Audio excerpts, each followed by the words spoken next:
যুদ্ধবিরতির দ্বিতীয় ধাপে রাজি নয় ইসরায়েল। জেলেনস্কিকে হোয়াইট হাউস থেকে যেভাবে চলে যেতে বলা হয়। তেল আবিব হবে হামলার প্রধান লক্ষ্য। ইহুদিবাদী দখলদারদের মোকাবেলায় হাতে অস্ত্র তুলে নিল সিরিয়ার তরুণেরা। ইরান ও রাশিয়া থেকে তেল আমদানি বাড়াবে চীন। এবং সর্বশেষ থাকছে ইসরায়েলি জাহাজ আটক করল ইরান, ছবি প্রকাশ। এতক্ষণ সংবাদের প্রধান অংশগুলো শুনছিলেন, এখন বিস্তারিত। সঙ্গে আছি আমি রাজিবুল ইসলাম। যুদ্ধবিরতির দ্বিতীয় ধাপে রাজি নয় ইসরায়েল। ইসরায়েল গাজার যুদ্ধবিরতির দ্বিতীয় ধাপে আলোচনায় রাজি নয়, তবে প্রথম ধাপের মেয়াদ বাড়াতে আগ্রহী। হামাস এই অবস্থান প্রত্যাখ্যান করেছে এবং মূল চুক্তি অনুযায়ী দ্বিতীয় ধাপের আলোচনার উপর জোর দিচ্ছে।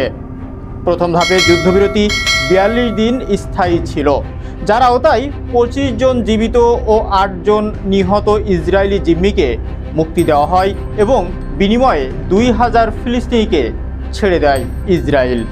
মেয়াদ শেষ হওয়ার পর ইসরায়েল প্রতিনিধি দল পাঠিয়ে কায়রোতে আলোচনা শুরু করে, তবে হামাস মেয়াদ বাড়ানোর বিরোধিতা করছে। দ্বিতীয় ধাপের সমঝোতা হলে ইসরায়েলকে গাজা থেকে সেনা প্রত্যাহার করতে হবে, তবে ইসরায়েলি জ্বালানি মন্ত্রী জানিয়েছেন তারা ফিলাডেলফি করিডর ছাড়বে না। জাতিসংঘ মহাসচিব অ্যান্তনিও গুতেরেস চুক্তি বহাল রাখার আহ্বান জানিয়েছেন। এদিকে ডোনাল্ড ট্রাম্প প্রশাসন ইসরায়েলকে $300 কোটি অস্ত্র বিক্রির অনুমোদন দিয়েছে। জেলেনস্কিকে হোয়াইট হাউস থেকে যেভাবে চলে যেতে বলা হয়। যুক্তরাষ্ট্রের প্রেসিডেন্ট ডোনাল্ড ট্রাম্পের সঙ্গে প্রকাশ্য বাকবিতণ্ডার পর ইউক্রেনের প্রেসিডেন্ট ভ্লাদিমির জেলেনস্কিকে নির্ধারিত সময়ের আগে হোয়াইট হাউস থেকে বেরিয়ে যেতে বলা হয়।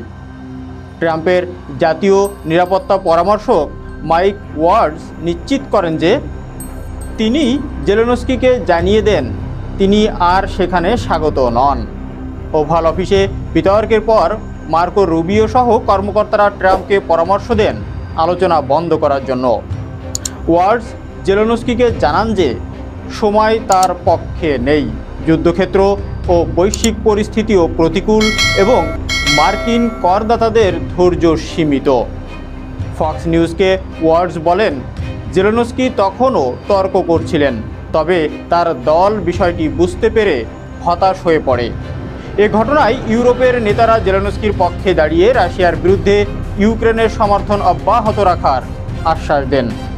তেল আবিব হবে হামলার প্রধান লক্ষ্য। ইহুদিবাদী দখলদারদের মোকাবেলায় হাতে হাত তুলে নিল সিরিয়ার তরুণেরা। ইয়েমেনের হুতি আনসারুল্লাহ আন্দোলনের মহাসচিব আব্দুল মালিক আল হুতি ঘোষণা করেছেন যে গাজায় যুদ্ধ পুনরায় শুরু হলে ইয়েমেন সাময়িকভাবে হস্তক্ষেপ করবে এবং ইসরায়েল অধিকৃত অঞ্চলে হামলা চালাবে। তিনি ইসরায়েলি যুদ্ধবিরতি লঙ্ঘনে মার্কিন সমর্থনের কথা উল্লেখ করেন। এদিকে দক্ষিণ সিরিয়ায় ইসরায়েলি সামরিক বাহিনী কুনেইত্রা প্রদেশে হামলা চালিয়েছে। ইসরায়েলি সেনারা তাল মাসারা সামরিক এলাকায় অগ্রসর হয় এবং তেল মেশরা অঞ্চলে গুলিবর্ষণ করে। এর প্রতিক্রিয়ায় হুরান অঞ্চলে সিরীয় তরুণেরা ইসরায়েলি দখলদারদের বিরুদ্ধে লড়াইয়ের ঘোষণা দেয়। অন্যদিকে হামাসের নেতা আব্দুল রহমান সাদিদ ফিলিস্তিনিদের আল আকসা মসজিদে ব্যাপক উপস্থিতি নিশ্চিত করতে আহ্বান জানিয়েছেন। দখলদারদের বিধিনিষেধের বিরুদ্ধে রুখে দাঁড়ানোর আহ্বান জানান তিনি। এছাড়া গাজার রাফা অঞ্চলে ইসরায়েলি ড্রোন হামলায় একজন ফিলিস্তিনি নিহত হন এবং গাজার উত্তর পশ্চিম উপকূলে ইসরায়েলি বাহিনীর গুলিতে 2 জেলে আহত হয়। ইরান ও রাশিয়া থেকে তেল আমদানি বাড়াবে চীন। চীন ইরান ও রাশিয়া থেকে তেল আমদানি বাড়ানোর সিদ্ধান্ত নিয়েছে। নতুন টার্মিনাল ও জাহাজ চালু করার মাধ্যমে চলতি মার্চ থেকে এই পরিমাণ বৃদ্ধি পাবে এই তেল। মার্কিন প্রেসিডেন্ট ডোনাল্ড ট্রাম্পের সর্বোচ্চ চাপ সত্ত্বেও চীন এই পদক্ষেপ নিয়েছে। অয়েল প্রাইস ওয়েবসাইটের তথ্য অনুযায়ী ইরান ও রাশিয়া থেকে চীনের তেল আমদানি বাড়ছে। চীন তেল ট্যাঙ্কের পরিবর্তে এনে নিষেধাজ্ঞার আওতায় না থাকার ব্যবস্থা করেছে, যাতে রাশিয়া এবং ইরানের সঙ্গে তেল বাণিজ্য সম্প্রসারিত করা সম্ভব হয়। ফলে 2025 সালের মার্চে চীন বেশি পরিমাণে অপরিশোধিত তেল আমদানি করতে সক্ষম হবে। 2025 সালের ফেব্রুয়ারিতে এই আমদানি 2 বছরের মধ্যে সর্বনিম্ন ছিল। নিষেধাজ্ঞার বাইরে থাকা চীনা তেল ট্যাঙ্কারগুলো ইতোমধ্যে কার্যক্রম শুরু করেছে। ইসরায়েলি জাহাজ আটক করল ইরান, ছবি প্রকাশ। ইরানি নৌবাহিনী পারস্য উপসাগরীয় জলসীমা থেকে ইসরায়েলের একটি জাহাজ আটক করেছে শনিবার বিকালে, যার প্রথম ছবি সম্প্রচারিত হয়েছে ইরানের জাতীয় টেলিভিশনে। প্রকাশিত ভিডিওতে দেখা গেছে ইরানের জাতীয় টেলিভিশনের একজন প্রতিবেদক আটককৃত ইসরায়েলি জাহাজের পাশে দাঁড়িয়ে আছেন।